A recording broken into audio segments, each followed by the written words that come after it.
आप सभी को मेरा नमस्कार है मेरे साथी। तो क्या हाल चाल चाहे जैसा भी हो, लेकिन इस वीडियो को देखने के बाद ना आपका हाल चाल ऊपर से नीचे टंच हो जाएगा। देखो, सबसे पहली बात है क्या मेरे साथी कि हम सबका, आपका और मेरा जितना बेसब्री से इंतजार था ना कि दीर्घोत्तरीय क्वेश्चन को कैसे फोड़ेंगे, क्योंकि सबसे ज्यादा परेशानी का विषय यही था और सबसे ज्यादा टेंशन वाला भी बात यही था और सबसे ज्यादा नंबर उठाने वाला भी यही है मेरे दोस्त। ठीक है, तो हम सबका जो इंतजार था, हम सबका जो परेशानी था, अब आज के बाद वो सारा का सारा परेशानी कचड़े वाला डब्बा में रखा करके चला जाएगा मेरे दोस्त। ठीक है, और सबसे बड़ी बात हम आप सभी को ये बता देना चाहते हैं कि सोशल साइंस में ना दीर्घोत्तरीय क्वेश्चन मात्र ये 50 गो कर लेना, और ये 50 सवाल करने के बाद आपके दिल और दिमाग से एक आवाज आएगा कि अब की बार इतना से बाहर नहीं आएगा, जिस प्रकार से मेरे दोस्त हमने पिछले साल करके दिखाया है।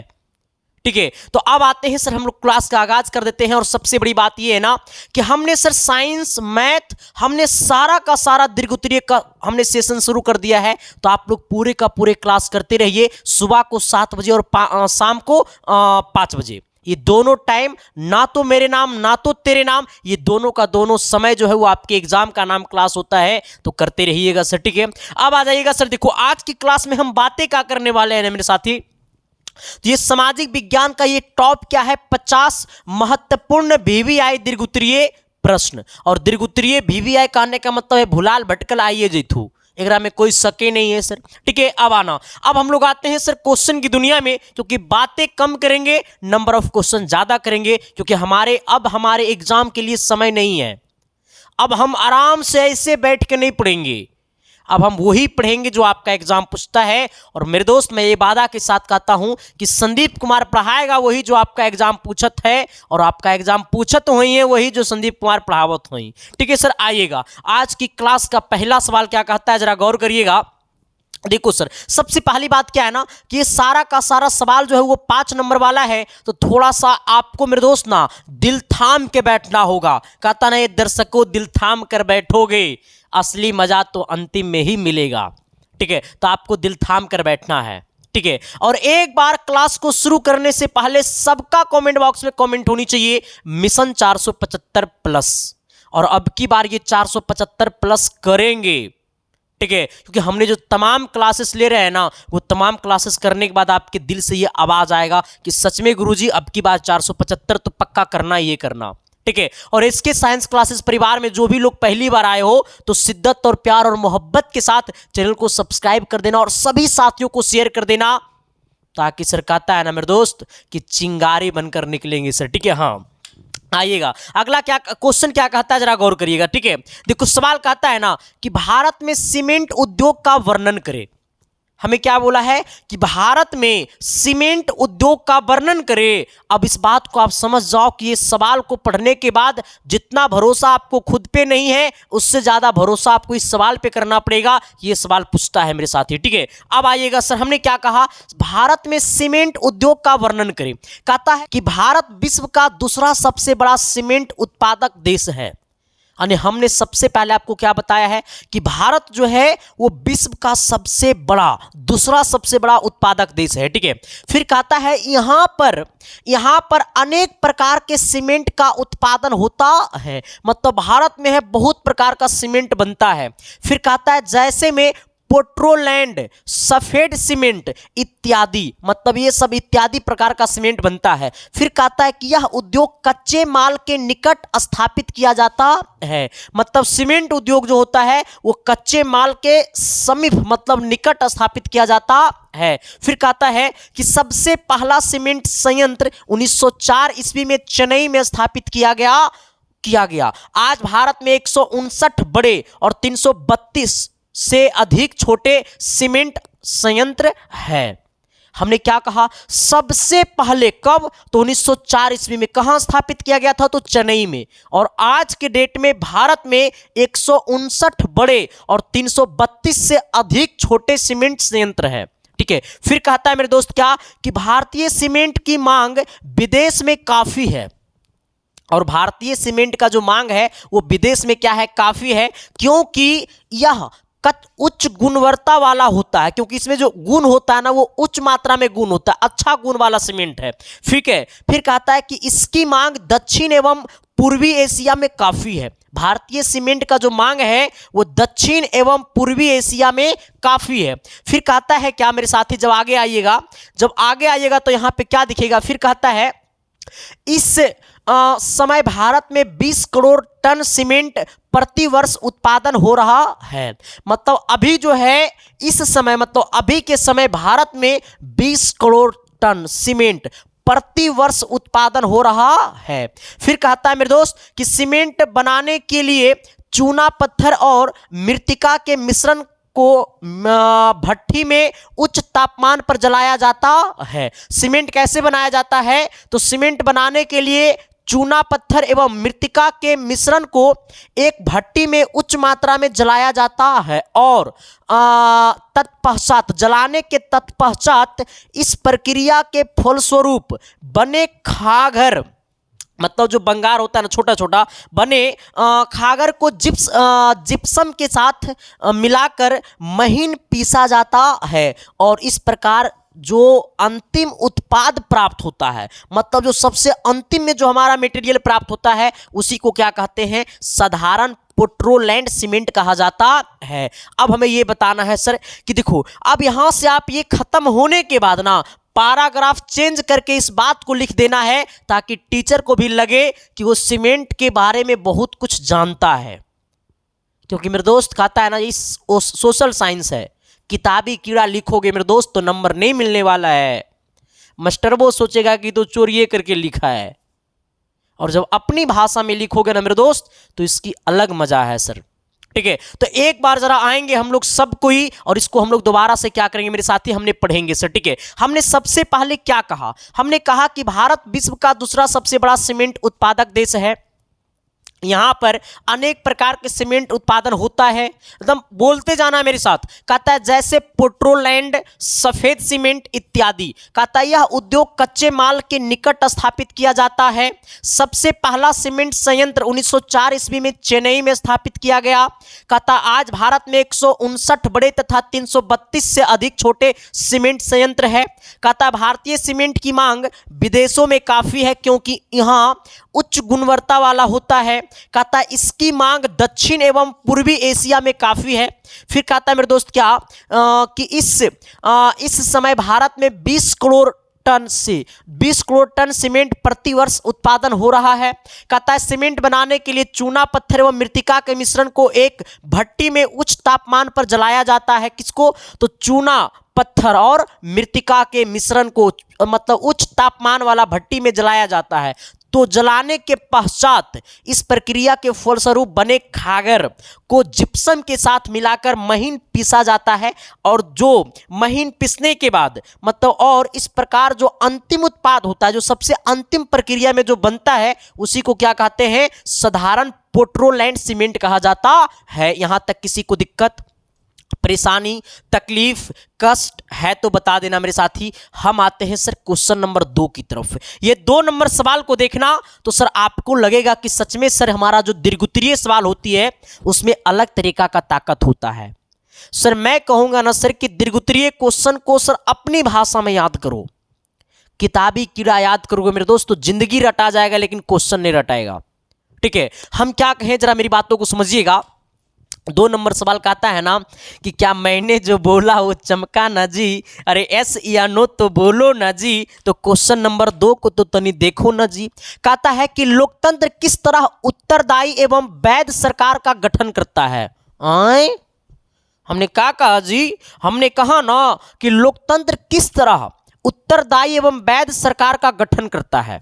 हमारा लोकतंत्र जो है वो किस प्रकार उत्तरदायी एवं वैध सरकार का गठन करता है। कहता है डैश देकर के लिखना है कि लोकतंत्र एक उत्तरदायी सरकार का गठन करता है क्योंकि, हमने क्या कहा, हमारा लोकतंत्र जो है एक उत्तरदायी सरकार का गठन करता है क्योंकि सरकार जब कोई गलत कार्य करते हैं तो कोई गलत कार्य करते हैं या फिर गलत फैसला लेते हैं या जनता के समस्याओं का समाधान नहीं करते हैं तो जनता द्वारा इस पर सवाल उठाया जाता है।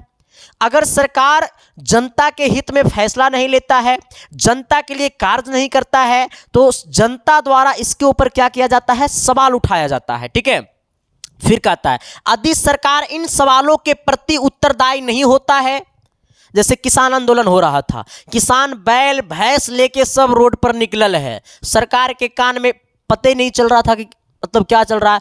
फिर जब लगातार आंदोलन होता रहा तो उनको लगा, सरकार को लगा कि अब हमारी सरकार गिर सकती है, तो उन्होंने फिर अपना फैसला लिया। सेम यही प्रकार से हमने यहाँ पे लिखे हैं आंसर। ठीक है, हमने क्या कहा, यदि सरकार इन सवालों के प्रति उत्तरदायी नहीं होता है तो ऐसे सरकार को अगले चुनाव में हार का सामना करना पड़ता है। हमने क्या कहा, हमने ये कहा है कि लोकतंत्र एक उत्तरदायी सरकार का गठन करता है, क्योंकि सरकार जब कोई गलत कार्य करते हैं या फिर गलत फैसला लेते हैं या फिर जनता के समस्याओं का समाधान नहीं करते हैं तो जनता द्वारा इस पर सवाल उठाया जाता है। और सवाल उठाए जाने के बाद यदि सरकार इन सवालों के प्रति उत्तरदायी नहीं होता है, तो मतलब सरकार अगर इन सवालों का उत्तरदायी नहीं होता है, अगर सवालों को उत्तर देने के सक्षम में नहीं होता है, तो ऐसे सरकार को अगले चुनाव में हार का सामना करना पड़ता है। फिर कहता है अतः प्रत्येक सरकार को हार से बचने के लिए एक उत्तरदायी सरकार का गठन करना आवश्यक है। मतलब प्रत्येक सरकार को हार का सामना से बचने के लिए एक उत्तरदायी सरकार का गठन करना आवश्यक हो जाता है। अब पैराग्राफ चेंज करना मेरे दोस्त, अब पैराग्राफ चेंज करके लिखना है क्या नीचे में कि लोकतांत्रिक व्यवस्था में जनता अपना मताधिकार का प्रयोग कर हमने क्या लिखा है मेरे दोस्त, जरा गौर करना एक सेकेंड। कहता है लोकतांत्रिक व्यवस्था में जनता अपना मताधिकार का प्रयोग कर सरकार आधार पर चयन करता है। अच्छा, सरकार मतलब मतदान के मताधिकार का प्रयोग कर सरकार आधार पर चयन करता है। एक सेकेंड सर, जाओ, यहाँ पे थोड़ा सा मिस्टेक है, यहाँ पे ऐसे कर लेना सर, रुक जाओ। यहाँ पे आप ये लिखिएगा कि लोकतांत्रिक व्यवस्था में जनता अपना मत अधिकार का प्रयोग कर सरकार का चयन करता है।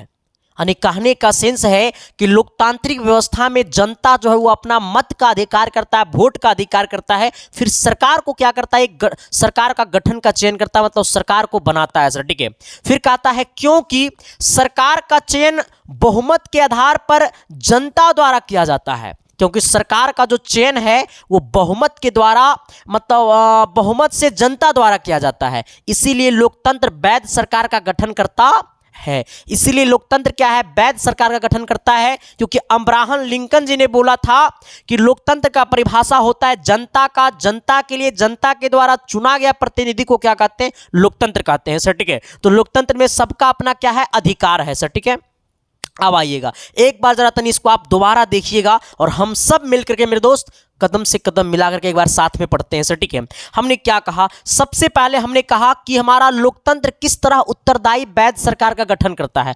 ऐसा नहीं कि तुम भी अपने कॉपी में यहां से यहां तक लेकर के लाल पियर हरियर से लिख देना सर, नहीं, हमने बस सिर्फ आपको हेडलाइनिंग के थ्रू मैंने लिखा, आपको पूरा एक ही रंग से लिखना है सर। ठीक है, हाँ, हमने क्या कहा, हमने कहा कि लोकतंत्र एक उत्तरदायी सरकार का गठन करता है, क्योंकि सरकार जब कोई गलत कार्य करते हैं या फिर गलत फैसला लेते हैं या जनता के समस्याओं का समाधान नहीं करते हैं तो जनता द्वारा इस सरकार पर सवाल उठाया जाता है। यदि सरकार इन सवालों के प्रति उत्तरदायी नहीं होता है तो ऐसे सरकार को अगले चुनाव में हार का सामना करना पड़ता है। अतः प्रत्येक सरकार को हार से बचने के लिए उत्तरदायी सरकार का गठन करना आवश्यक हो जाता है। फिर कहता है लोकतांत्रिक व्यवस्था में जनता अपना मताधिकार का प्रयोग कर सरकार का चयन करता है, क्योंकि सरकार का चयन बहुमत के आधार पर जनता द्वारा किया जाता है। ठीक है, फिर कहता है मेरे दोस्त इसलिए लोकतंत्र वैध सरकार का गठन करता है। यहां तक किसी को दिक्कत, किसी को परेशानी का क्या करना है ना मेरे साथी, कि आपको ना अपने मन से क्या करना है, इसको लिखना है सर। ठीक है, हमने क्या कहा, आपको अपने मन से क्या करना है, इसको लिखना है। इसके बाद क्या करना है मेरे दोस्त, हम आते हैं सवाल नंबर 3 की तरफ। लेकिन देखो करना क्या है ना, एक बार हम आपको यहां से पढ़ा दिए हैं, दोबारा आपको क्या करना है, खुद से लिखना है। ठीक है। तो आप लोग वीडियो को रोक करके वीडियो को दोबारा देख करके लिखना है सर, ठीक है। अच्छा, दूसरी बात क्या ना मेरे साथी, मैं आप सभी को ये बता देना चाहता हूं, इसका जो पीडीएफ है ना वो आपको हमारा मिलता है पेड व्हाट्सएप ग्रुप में सर, ठीक है। जहां पे पेड व्हाट्सएप ग्रुप में और क्या क्या मिलता है, तो देखो पेड व्हाट्सएप ग्रुप में सबसे पहले क्या क्या मिलेगा, तो हमने मेरे दोस्त आपको क्लास 10th का ना ऑल सब्जेक्ट का, मतलब पूरे का पूरे सब्जेक्ट का, साइंस का, सोशल साइंस का, हिंदी बुक और ग्रामर का, इंग्लिश बुक और ग्रामर का, संस्कृत का, वो पूरे का पूरे हमने चैप्टर वाइज ऑब्जेक्टिव और सब्जेक्टिव को हमने अपने हाथों से लिखा है। यानी पूरे सब्जेक्ट का चैप्टर वाइज ऑब्जेक्टिव और सब्जेक्टिव को हमने अपने हाथों से लिखा है।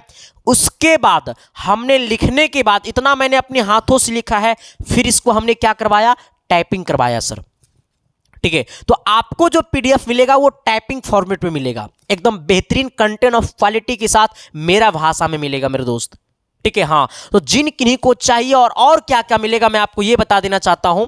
हम जो भी पढ़ा रहे हैं ना सर, इसका भी नोट्स आपको वहीं मिलेगा, पूरा का पूरा टाइपिंग में मिलेगा, एकदम टाइपिंग किया हुआ रहेगा, एकदम बेहतरीन तरीका से।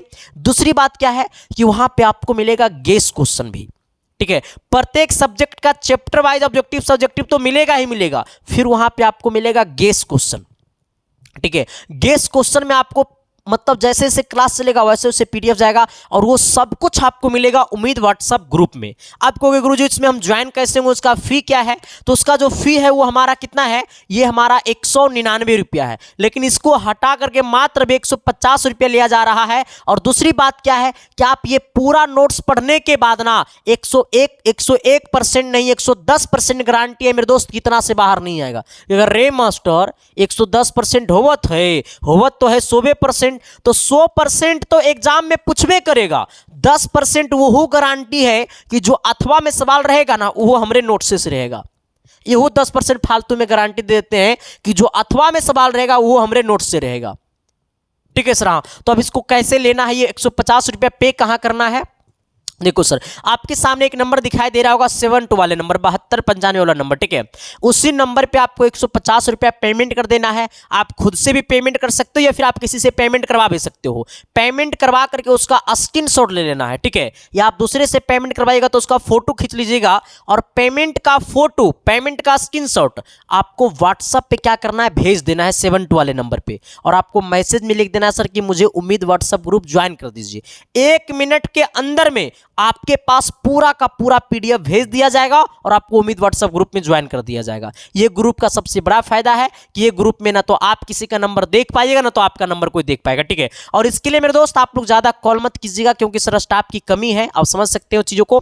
जैसे ही व्हाट्सएप पे मैसेज कीजिएगा, स्क्रीनशॉट भेजिएगा तो 1 मिनट भी नहीं लगेगा, आपको मिल जाएगा। अगर 1 मिनट से ज्यादा हो जाएगा तब आप कॉल कर लीजिएगा, ठीक है। बाकी आप लोग समझ गए होंगे मेरी भावना को, ठीक है सर। अब आइएगा सर सवाल नंबर कितना 3 की तरफ। ये 3 नंबर क्वेश्चन का कहत है जी, कहता है भारतीय राजनीतिक में लोकतंत्र की कौन कौन सी चुनौती है, विवेचना करें। यानी कहने का सेंस है कि भारतीय राजनीतिक में लोकतंत्र की कौन कौन सी चुनौतियां हैं, विवेचना करें। बहुत सारे चुनौतियां हैं, जाति के आधार पर वोट देना, विकास के आधार पर नहीं, जाति के आधार पर वोट देना, धर्म के आधार पर वोट देना, समाज के आधार पे वोट देना, गरीबी अमीरी के आधार पे वोट देना, ये सब बहुत सारी चुनौतियां हैं हमारे भारतीय राजनीतिक में, ठीक है, जो नहीं होनी चाहिए। हमारा ये संविधान, ये हमारा अधिकार, मतलब ये नहीं बताता है कि आप किसी के जाति के पक्ष में आप वोट दें, ये नहीं, विकास के आधार पे वोट दें, और यही भारतीय राजनीति की सबसे बड़ी चुनौती है, ठीक है। यहाँ लोग विकास ना देख करके जाति और धर्म और मजहब देखते हैं,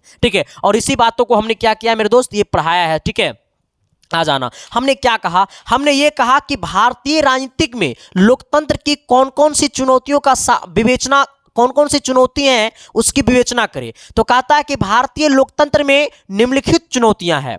हमारा भारतीय लोकतंत्र में बहुत सारा चुनौतियां हैं। पहला चुनौतियां क्या है, शिक्षा का प्रसार करना, शिक्षा का क्या करना, प्रसार करना। कहता है लोकतंत्र को सफल तभी बनाया जा सकता है जब शिक्षा का प्रसार समाज के सभी वर्गों तक क्या हो, सभी वर्गों तक एवं लोगों तक जागरूकता आए।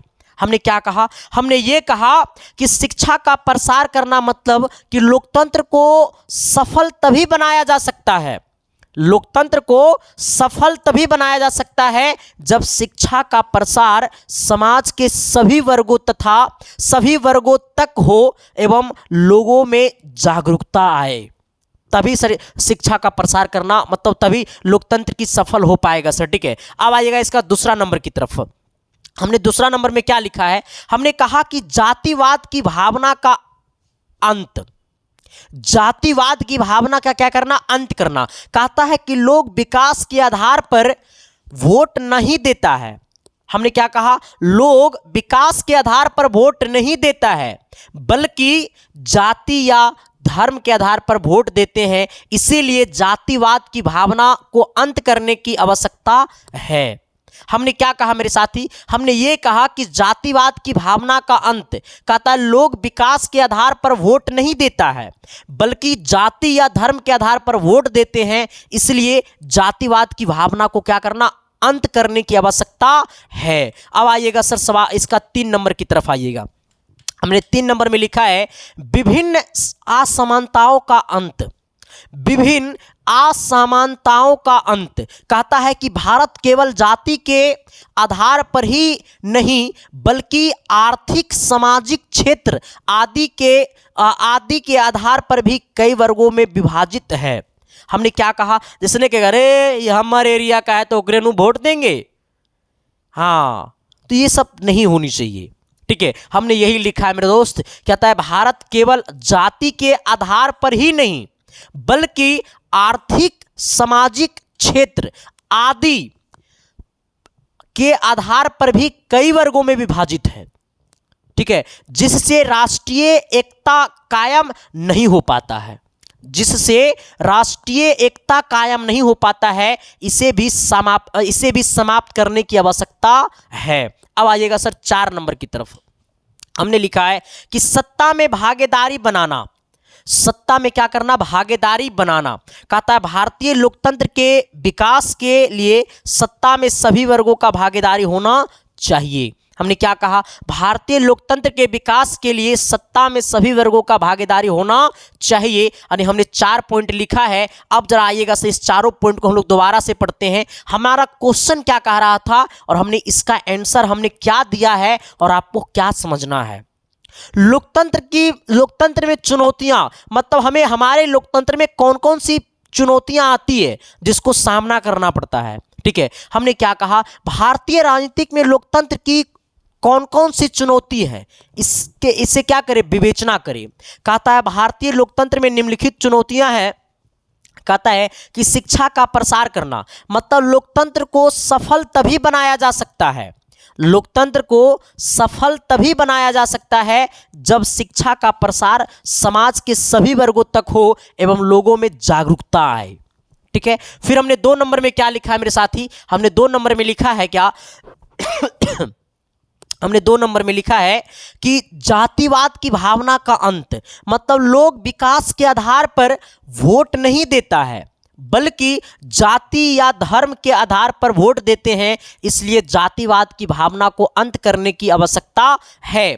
फिर हमें 3 नंबर में हमने क्या लिखा है कि विभिन्न असमानताओं का अंत। कहता है भारत केवल जाति के आधार पर ही नहीं बल्कि आर्थिक, सामाजिक क्षेत्र आदि आधार पर भी कई वर्गों में विभाजित है, जिससे राष्ट्रीय एकता कायम नहीं हो पाता है। इसे भी समाप्त करने की आवश्यकता है मेरे दोस्त। ठीक है, फिर कहता है क्या 4 नंबर की तरफ कहता है सत्ता में भागीदारी बनाना, भारतीय लोकतंत्र के विकास के लिए सत्ता में सभी वर्गों का भागीदारी होना चाहिए। भारतीय लोकतंत्र के विकास के लिए सत्ता में सभी वर्गों को भागीदारी होना चाहिए। तो क्या मैंने जो बोला वो चमका ना जी?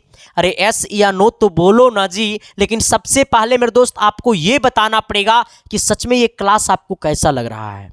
सच में ये क्लास आपको अच्छा लग रहा है ना, तो पहले आप कमेंट बॉक्स में कमेंट करें। अगर गलत लग रहा है तब वो कमेंट करें। अपनी भावना को व्यक्त करें कमेंट बॉक्स में, ताकि आपकी भावना को सिर्फ हम ही नहीं आपके सभी साथी भी पढ़ सके कि इसकी साइंस क्लासेस की क्या मतलब फीडबैक होता है। दिखाना है ना जलवा रे, तो जलवा दिखाओ ना। जलवा ऐसा दिखाओ कि पड़ोसी वाले ना तो बोल सके, ना तो मतलब दुश्मनी कर सके, ना तो प्यार कर सके। ठीक है, अंदरे अंदरे खोखिल हो जाए, ठीक है सर। हाँ, हमने क्या कहा, हमने ये कहा क्वेश्चन नंबर 4 क्या कहता है कि बिहार की जनसंख्या घनत्व पर विस्तार से चर्चा कीजिए। आए, हमें कहा है कि बिहार की जनसंख्या घनत्व पर विस्तार से चर्चा कीजिए। कहता है जनसंख्या घनत्व के आधार पर बिहार को निम्नलिखित 5 वर्गों में बांटा गया है सर, ठीक है। हाँ, बांट सकते हैं, कितने वर्गों में बांट सकते हैं?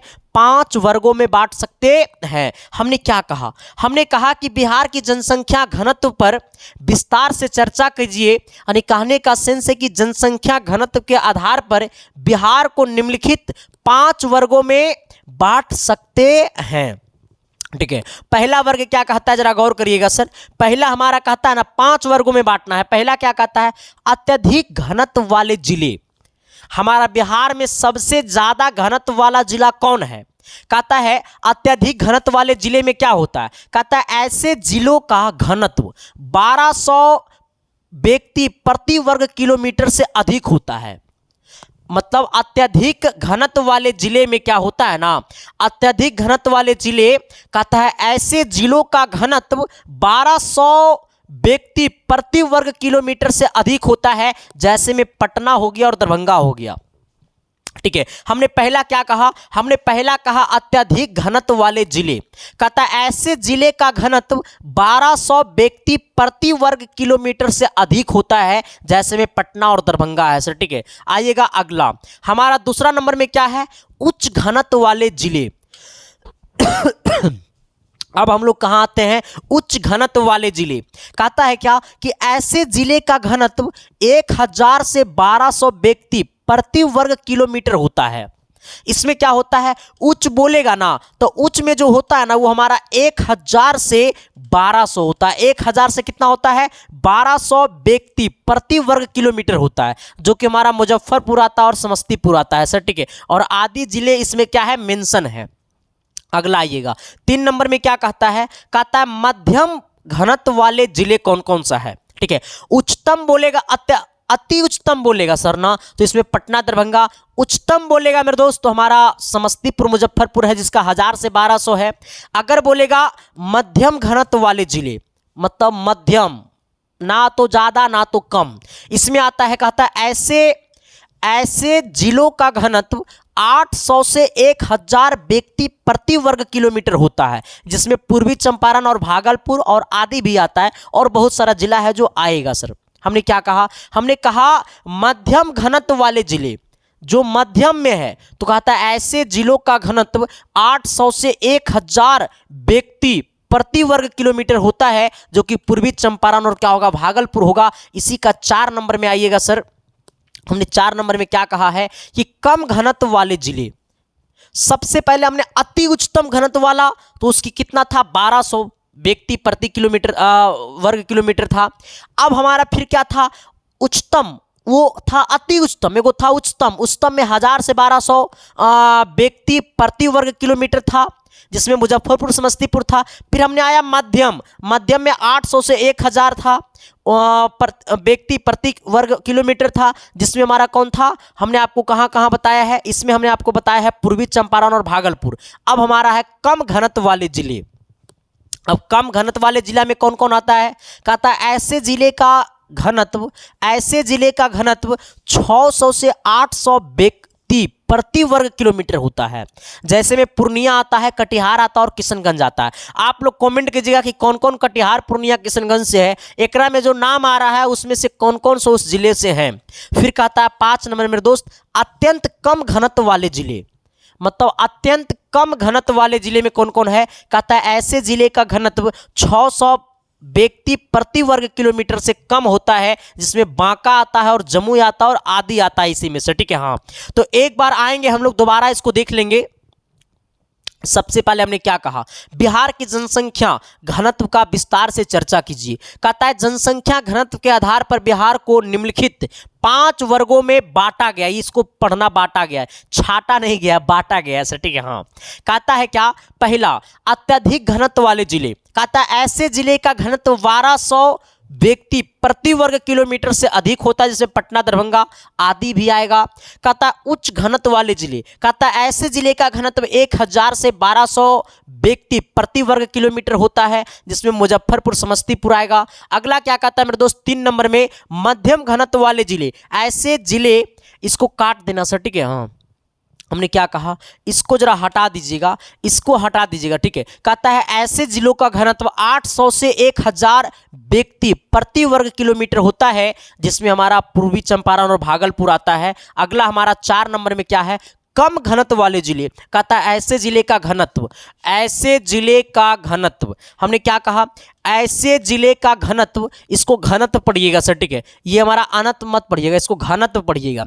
घनत्व 600 से 800 व्यक्ति प्रति वर्ग किलोमीटर होता है, जिसमें पूर्णिया, कटिहार और किशनगंज आता है। अगला क्या है, अत्यंत कम घनत्व वाले जिले, जो अत्यंत कम घनत्व वाला जिला है, कहता है ऐसे जिले का घनत्व 600 व्यक्ति प्रति वर्ग किलोमीटर से कम होता है, जिसमें बांका, जमुई आदि आता है सर, ठीक है। अब आइएगा सर अगला क्वेश्चन, उपनिवेशवाद से आप क्या समझते हैं। हमने क्या कहा, औद्योगिकरण ने उपनिवेशवाद को जन्म दिया कैसे। बड़ा अच्छा क्वेश्चन है, बड़ा ताकत वाला है, बड़ा एनर्जी वाला है। जितना भरोसा आपको खुद पे नहीं है, उतना भरोसा इस क्वेश्चन पे करो, क्योंकि इस क्वेश्चन की तारीफ करने की औकात हमारी नहीं है। इस क्वेश्चन का तारीफ आपका बिहार बोर्ड करता है, और हर साल मेरे दोस्त इस सवाल को बड़ा इज्जत से पूछा जाता है आपके एग्जाम में, ठीक है। तो सबसे पहले पूछा है, इसमें 2 सवाल बनेगा। अगर आपसे पूछेगा कि उपनिवेशवाद से आप क्या समझते हैं, तो ये पूछेगा लघु उत्तरीय में। अगर दीर्घ उत्तरीय में पूछेगा तो पूछेगा उपनिवेशवाद से आप क्या समझते हैं, औद्योगिकरण ने उपनिवेशवाद को जन्म दिया कैसे, ठीक है। तो अब जरा आइएगा सर हम लोग अपनी दुनिया में, कहता है क्या, उपनिवेशवाद से हम पहले क्या समझते हैं, उपनिवेशवाद किसे कहते हैं, पहले हमको ये बताना है। कहता है उपनिवेशवाद, कहता है किसी शक्तिशाली राष्ट्र द्वारा किसी कमजोर राष्ट्र पर आर्थिक रूप से नियंत्रण स्थापित करना ही उपनिवेशवाद कहलाता है। हमने क्या कहा जी, हमने ये कहा है ना, हमने ये कहा है कि उपनिवेशवाद क्या है। कहता है किसी शक्तिशाली राष्ट्र द्वारा, किसी शक्तिशाली राष्ट्र द्वारा किसी कमजोर राष्ट्र पर आर्थिक रूप से नियंत्रण स्थापित करना ही उपनिवेशवाद कहलाता है। कहता है नियंत्रित कमजोर राष्ट्र को एक ही शक्तिशाली राष्ट्र का उपनिवेश कहा जाता है। मतलब कहने का सेंस है ना मेरे दोस्त, हमने ये कहा है आपको कि किसी शक्तिशाली राष्ट्र द्वारा किसी कमजोर राष्ट्र पर आर्थिक रूप से नियंत्रण स्थापित करना ही उपनिवेशवाद कहलाता है। नियंत्रित कमजोर राष्ट्र को एक ही शक्तिशाली राष्ट्र का उपनिवेश कहा जाता है। फिर कहता है कि भारत भी लगभग 200 वर्षों तक ब्रिटेन का उपनिवेश रहा। ठीक, हमने क्या कहा, भारत भी लगभग 200 वर्षों तक ब्रिटेन का उपनिवेश रहा। कहता उपनिवेशवाद का जन्म औद्योगिकरण के परिणाम स्वरूप उद्योगों को चलाने के लिए 2 चीज़ों की आवश्यकता हुई। पहला कच्चा माल तथा दूसरा क्या है, इन कच्चे मालों से बना वस्तुओं को बेचने के लिए बाजार। फिर कहता है बाजार के लिए शक्तिशाली देशों ने कमजोर देशों से व्यापार प्रारंभ किया, जहां उसे कच्चा माल आसानी से प्राप्त होने लगा तथा इन कच्चों मालों से अत्यधिक वस्तुओं को बेचने के लिए यहाँ बाजार भी मिल गया। फिर कहता है बाद में धीरे धीरे इन कमजोर देशों पर शक्तिशाली देशों द्वारा आर्थिक रूप से नियंत्रण स्थापित कर उसे अपना उपनिवेश बना लिया। उपनिवेश बनाने के लिए इसी प्रक्रिया को हम लोग क्या कहते हैं, उपनिवेशवाद कहता है। इस प्रकार उपनिवेशवाद का जन्म हुआ। हमसे यही बोला है कि उपनिवेशवाद क्या है, उसका जन्म कैसे हुआ। ठीक है, तो एक बार जरा हम लोग फिर से आएंगे। हमने सबसे पहले क्या कहा है कि किसी शक्तिशाली राष्ट्र द्वारा किसी कमजोर राष्ट्र पर आर्थिक रूप से नियंत्रण स्थापित करना ही उपनिवेशवाद कहलाता है। ठीक है, कहता है नियंत्रित कमजोर राष्ट्र को एक ही शक्तिशाली राष्ट्र का उपनिवेश कहा जाता है। ठीक है, फिर कहता है भारत भी लगभग 200 वर्षों तक ब्रिटेन का उपनिवेश रहा। उपनिवेश रहा। उपनिवेशवाद का जन्म औद्योगिकरण के परिणाम स्वरूप उद्योगों को चलाने के लिए दो चीज़ों की आवश्यकता होती है। उद्योग को चलाने के लिए दो चीज़ की आवश्यकता होती है। पहला कच्चा माल की होता है आवश्यकता, दूसरा बाजार की आवश्यकता होता है जहां पे हमको सामान को बेचना है। दो चीजों की आवश्यकता होती है, पहला कच्चा माल तथा दूसरा इन कच्चे मालों से बना वस्तुओं को बेचने के लिए बाजार। इसके लिए शक्तिशाली देशों ने कमजोर देशों से क्या किया, व्यापार प्रारंभ किया। अब देखो सर, जो जो कमजोर देश था वहां अपना सामान बेचने लगा बलजबड़ी, ठीक है, शक्तिशाली द्वारा व्यापार प्रारंभ किया, जहां उसे कच्चा माल आसानी से प्राप्त होने लगा तथा इन कच्चों मालों से उत्पादित वस्तुओं को बेचने के लिए यहाँ बाजार भी मिल गई। बाद में धीरे धीरे इन कमजोर देशों पर शक्तिशाली देशों द्वारा आर्थिक रूप से नियंत्रण स्थापित कर उसे अपना उपनिवेश बना लिया। उपनिवेश बनाने की इसी प्रक्रिया उपनिवेशवाद कहते हैं और इस प्रकार उपनिवेशवाद का जन्म हुआ धीरे धीरे, ठीक है। अब आना मेरे दोस्त, आज की क्लास को हम यहीं पे क्या करते हैं, द एंड करते हैं। अब जरा बताना मेरे साथी कि ये क्लास आपको कैसा लगा। ये क्लास आपको जैसा भी लगा कमेंट बॉक्स में कमेंट तो करना बनता है। बाकी सर हमारी कोशिश ये है कि आप अपने एग्जाम में बेहतर करिए, इसके लिए हम बेहतर कंटेंट ऑफ क्वालिटी आपके लिए लाते हैं। और हमारा हमेशा से कोशिश रहता है ना मेरे साथी कि देखो, हम तो आपका दिल जीतेंगे ही जीतेंगे, लेकिन रिजल्ट से जीतेंगे सर, ठीक है। हाँ, कहता है ना मेरे दोस्त कि मतलब हम तो आपको पहले ही कहते हैं कि हमको छत तो चढ़ना है, लेकिन सबसे ऊपर वाला मंजिल पे चढ़ना है जहां पे TOPPER लिखा हुआ रहता है, टॉपर, और वहां तक जाना है मेरे साथी, ठीक है। कहा तो खुद को मिटा देना, ठीक है, खुद को मिटा देना, बट अपनी सपना को मिटने मत देना, क्योंकि आपकी सपना जो है ना मेरे दोस्त, उसको बहुत लोगों का इंतजार है। आपकी दुश्मनों का भी इंतजार है और आपके घर में मम्मी पापा जो बैठे हैं उनका भी इंतजार है। तो सर अपनी सपना को कभी मिटने मत देना, अपनी सपना को साकार करने के लिए खुद को मिटा देना, लेकिन अपनी सपना को मिटने मत देना। सपना मतलब वो मत समझ जाना, ठीक है। हाँ, तो सभी को थैंक यू, सभी को लव यू मेरे साथी। हम मिलते हैं आप सबके बीच कल की क्लास में, शाम 5 बजे मिलते हैं, तो आप लोग जरूर जुड़िएगा। बाकी थैंक यू, लव यू।